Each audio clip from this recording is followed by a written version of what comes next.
The following video was made possible in part by Oculus. Access to the applications and hardware presented have been supplied free of charge. No additional monetary compensation was provided. Hey folks, welcome to my first video recapping some of the events that took place in the month of October. There were a lot of VR and AR events, and I wanted to wait until they were all done until I did a recap. So I'm actually going to divide this up into two parts. This first part is going to focus on what happened at Connect 2021 yesterday. Now, I am going to try to imitate with as reasonable a chance as possible the awesome experience of being inside Horizon Home that Mark Zuckerberg and some of the other staff showed off yesterday. I just have a static background behind me right now. But that is one thing that changed. Oculus Home is going to be updated to allow social interactions with friends on the Quest platform. Similar, it seemed to be the way that old Oculus Home on the Rift platform used to work, where you can have friends come in and watch content with you, or hop into games, or do social activities from within your own home environment. They did mention that this is still ways off, and they also changed the name to Horizon Home. And there was a popular thread of things changing a bit throughout the conference. I'll get to a little bit more of that as we go. Most of the content on my channel focuses on games, so we're going to start with software.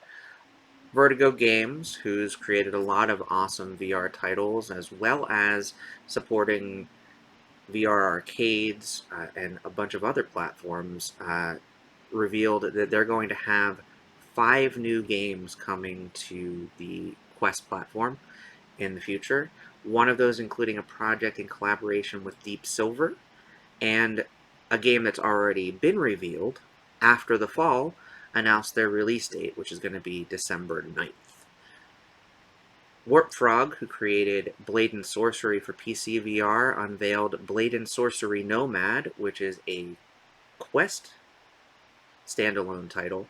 That's actually releasing just next week, November 4th, and I'm going to actually have footage of that game on the release date, so come back to the channel and check that out on November 4th. There was a very brief tease for new Beat Saber content. It was so brief, I'm not exactly sure what it was. There's kind of just a fantasy-style sword swinging, and then it said level up, and then it disappeared, and they very quickly moved on without really talking about much else. I will say that in the press package, it was titled Seasons, so I'm assuming maybe Beat Saber might be getting some season content. So maybe similar to the next game I'm going to talk about, you might have like December and January have a fantasy RPG, and then February and March have like hearts and colorful things. I don't know. But I'm curious to see exactly what that tease was for. They did not talk at all about it in the keynote outside of showing that very brief clip. Kind of puzzled. Population 1 was next, a game that has already had a bunch of seasonal content. They showed off where they've been, talked a little bit about the Halloween event that's currently ongoing, revealed that they're going to have a Autumn Hay Maze in November and a Winter Wonderland event that starts in December. And the big news, for games at least, coming out of Connect 2021 was the reveal of Grand Theft Auto San Andreas coming to VR on Quest 2. Now, I don't know if it's also coming to other platforms. They just said it was coming to Quest 2, and again, quickly moved on. That was a huge surprise to me, but I'm super happy about that. I played GTA 3. I played all of the GTA games, to be perfectly fair. I played the early PlayStation games, and then I played 3, Vice City, and San Andreas. I did confirm this is not the remastered trilogy. It is a made-for-VR port of just Grand Theft Auto San Andreas, and it is coming at some point in the future to Quest 2. Again, not sure if it's going to be exclusively Quest 2, but to Quest 2. Pretty excited about that one. They highlighted some recent updates and updates that are coming to some of the fitness titles. So they talked about Supernatural getting their new boxing content. Reziel, I don't know how to pronounce it, I apologize. 22, which is a actual title that's used by professional sports players that utilizes hand tracking and things of that nature. And then FitXR adding some more content as well. And after they talked about those titles and their content additions, they showed off a new package that they're going to be offering called the Active Pack for Quest 2, which includes a new facial interface and new controller grips. Now, those controller grips look very familiar to something that I just recently got in the mail. So I'm going to show off this box. I got the AMVR hand grip straps for Quest 2 in this little box. I literally just got those a couple of days ago. I'm working on a review for them. I'm actually going to pull one of them out, though, that's attached to my Quest 2 controller, so you can see the general gist of what is going to be offered in the Active Pack for Quest 2. So as you can see, there's just a strap similar to Knuckles controllers. You slip your hand in, and then you can punch and you can kick, and well, you're not going to kick with your hands, but there are games that you can do that, actually, not in VR, I don't think. But it's got this adjustable strap. It's got a little strap at the bottom. The actual Active Pack one, this piece at the bottom here, it's plastic and rigid on the AMVR version. I believe it's a little bit more flexible. And then you can access the battery through a little port here, so you don't have to take this door fully off and readjust it over and over again. I so far have really liked these, so whether you pick up the AMVR ones, another third party, or the Active Pack itself, might be a smart buy, especially if you really are gripping things like boxing games and things of that nature. These are going to be pretty cool. I use them right now in a day-to-day use as opposed to using the wrist straps, but I interchange. I also have a pair of these controllers with wrist straps, and I play both. They both work really well. I don't know which I prefer right now, but I think especially for active content, this will hold your hand very secure, especially if you're sweating, things of that nature, and then you don't have to worry about tugging on your wrists. And the last big software piece I wanted to touch on is they are adding some 2D applications in Horizon Home. Now, it's been teased by some other YouTubers and developers that Android applications, some Android applications, suddenly became available in some versions of the Oculus updates that have come out for the Quest 2. It appears these updates may have led to this, but I don't know if they're exactly the same thing. Today, Facebook, Instagram, Smartsheet, and Spike are all available. You can try those applications out. And what they are is what's called progressive web apps. So I don't really know how a progressive web app works versus a standard Android APK, but they've also added developer tools so that you can build apps with the progressive web app standards. So those developer tools are going to be rolling out in the near future.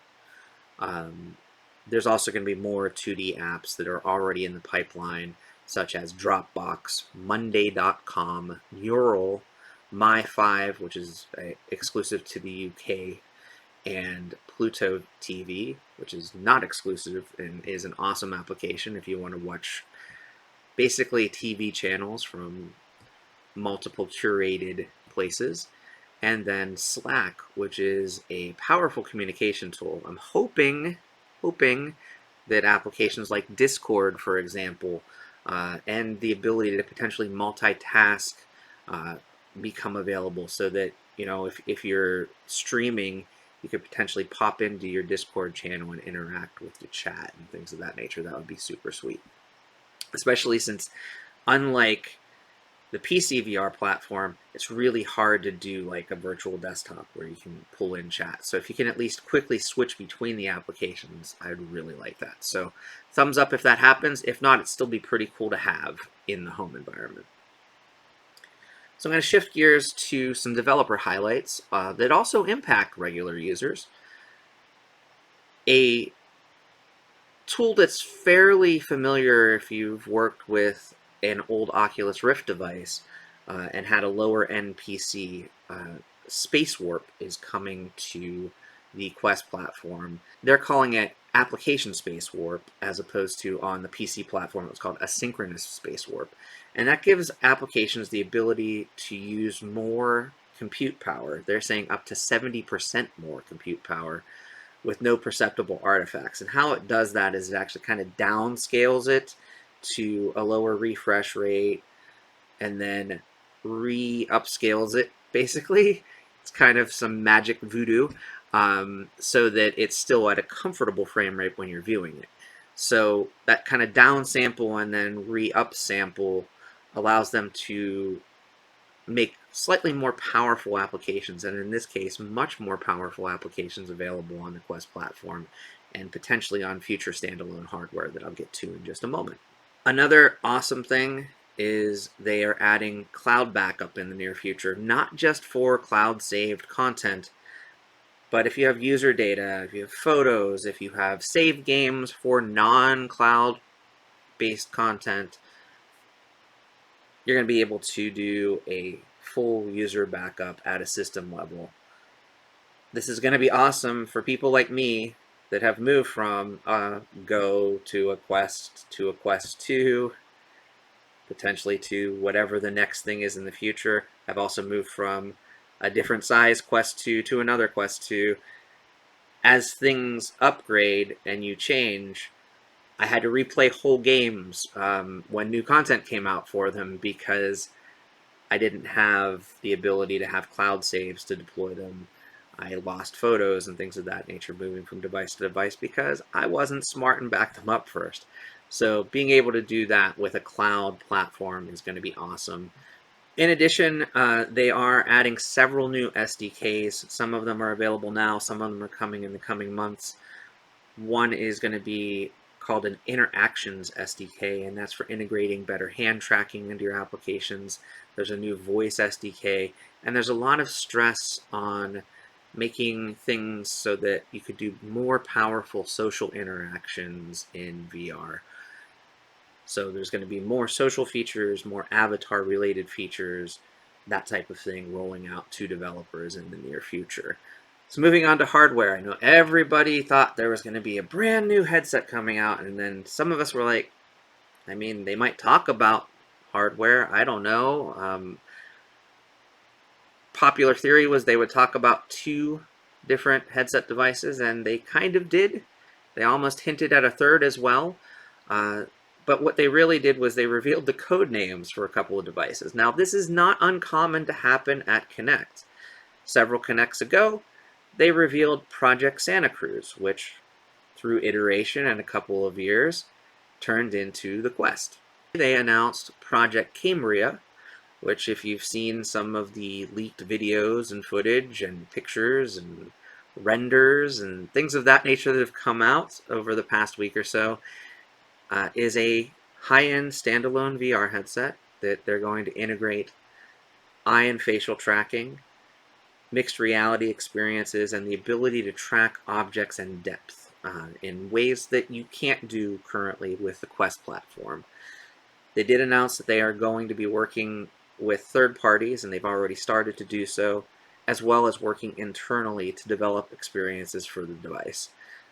There's going to be a different class to this device, though, than to the Quest, and it sounds like it's going to be something that's a more premium device. I don't know if it's necessarily going to be for gaming. It might be for more business social applications, more like product installations, that type of thing. They didn't really elaborate, but it does sound like it's going to have a premium price attached to it as well, and we'll probably hear more information about it next year sometime. I don't know if it's going to be next year early in the year or next year during Connect. They didn't really elaborate. And then the second device that they talked about in a small amount of detail is their first actual AR glasses, the Project Nazare, and that was really just future forward concept. A lot of the keynote presentation and even some of the developer sessions afterward were really talking about the vision for the future and the direction that they're going to be going in. I don't know a lot of details about Project Nazare just yet, but I will say they brought in a box, kind of like in a suitcase style carrying box, into Mark's house, set it on the ground, never opened it. So one of the jokes that's come out of the session was, what's in the box? Maybe they'll open the box next year. Hard to say. So the final big whammy of the day was a little strange and a little surprising to me. There had been rumors that Facebook as a company was going to be rebranding and changing to a different name. That name was revealed, and the company moving forward, as of yesterday, is now named Meta. The thing that was a little perplexing to me is that also meant that the Oculus brand is going to slowly be removed starting in 2022 as well, with new devices and new hardware that's coming out. They did further clarify that the Oculus brand itself is not entirely going away. There's still going to be Oculus Studios for gaming and things of that nature, but it does sound like primarily moving forward, a lot of the VR and AR experiences are going to be labeled as Meta. So for example, today you purchase an Oculus Quest 2 device, and that device is called an Oculus Quest 2 or an Oculus Quest 2 from Facebook. In the future, it's going to be a Meta Quest or Meta Quest 2 or what have you.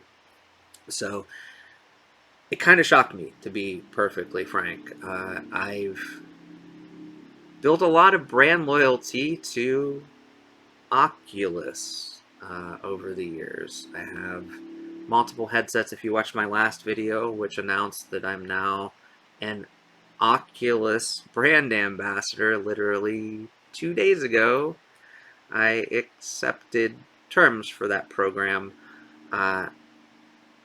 It was a little shell-shocking to hear that that name and that brand is going to be diminished in the future.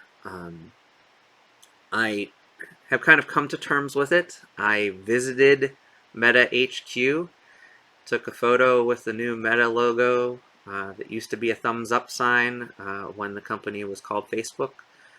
And, you know, I've gone through the stages of mourning, I guess. Like I first denied it and started to cope.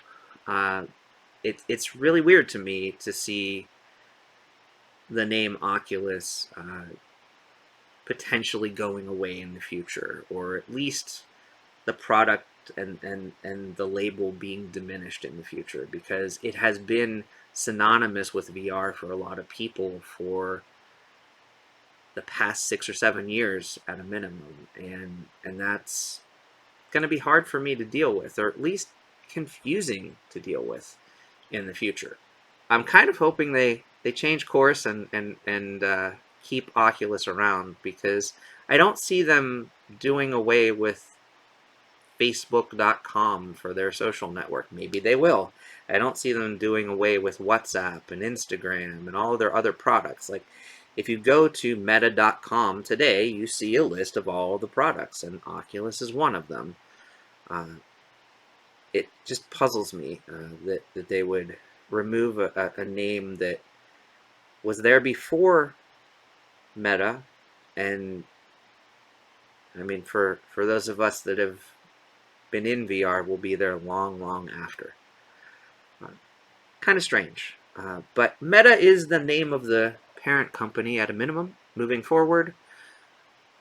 I'm actually kind of excited for the name change because it does really show the focus that they have on VR and AR moving forward, and how we'll live with social interactions and gaming and fitness and work and education and tons of different areas as we move forward into the future.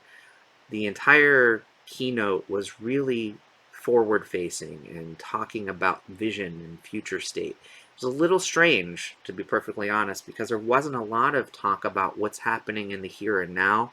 There was barely any talk about what's happened in the past. It was almost all, here's where we want to get to with our future state. And while that's exciting, it's not definite. So I don't want to really report a lot on what's not definite. I just want to say that it sounds like they have a pretty strong vision that they want to get to, and I'm happy to be able to ride along alongside them, and I hope to see really cool things happening in the future. So that's my 20-minute or so wrap-up of a full day of confusing at times, exciting at times, but still connected, thanks to being able to have conversations with friends, with peers, with the Ambassador program and others. Connect for me has always been about the community more than about the content. So it was good to at least have a smaller, there weren't hundreds of people that I could interact with, but a smaller day of talking with people, socializing, and geeking out over the industry. Until next time, where I talk about other things that have happened in the month of October. Get out there and enjoy some VR for yourself, and thanks for watching. Bye-bye now.